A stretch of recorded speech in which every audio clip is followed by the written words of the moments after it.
Welcome back to BNG Hockey, where it's always black and gold. It's been a surprisingly busy offseason for the Boston Bruins, and we have another signing to announce. Let's talk about it. The team signs RFA Ian Mitchell to a one-year deal with a cap hit of $775,000 per season. For those of you who need a reminder on who Mitchell is, he's one of the two defensemen the Bruins acquired the rights to in the Taylor Hall trade. He had an arbitration date set for July 26, but it's nice to see the team and the player come to a compromise before then. Mitchell is a 24-year-old, 5'11" right-shot defenseman, originally selected in the second round of the 2017 draft, 57th overall. Last season, he played in 35 games for the Blackhawks, where he scored 1 goal, 7 assists for a total of 8 points, and was a -8.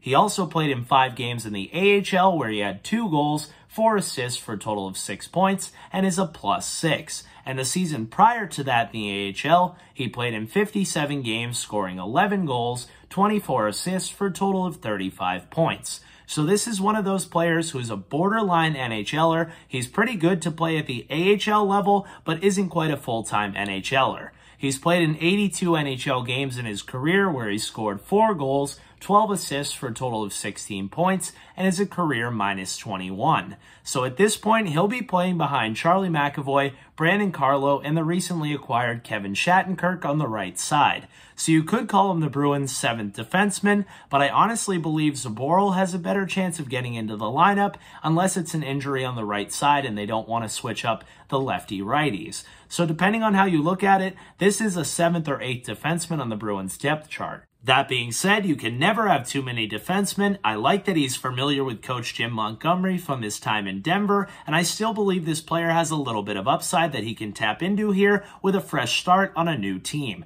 He was getting pretty frustrated in the end there in Chicago, so hopefully you don't see that frustration rise again, because he's likely not going to be playing every night, but I do think he's going to get a legit shot just as much as any other young Bruins defenseman to make this team out of training camp, and it'd be nice if this was a small find for the Bruins and a Taylor Hall salary cap dump.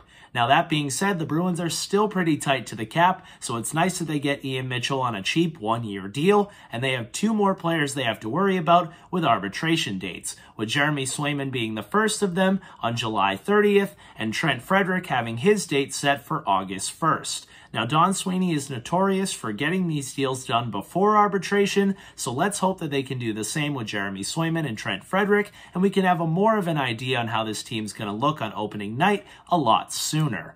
That being said, let me know your thoughts on the Ian Mitchell deal. Do you think he's going to be a player who can develop in the Bruins system? And do you think they'll be able to get Swayman and Frederic signed before their arbitration dates? Leave that down below in the comments. If you enjoyed this video, make sure to give it a big like, and if you haven't already, subscribe.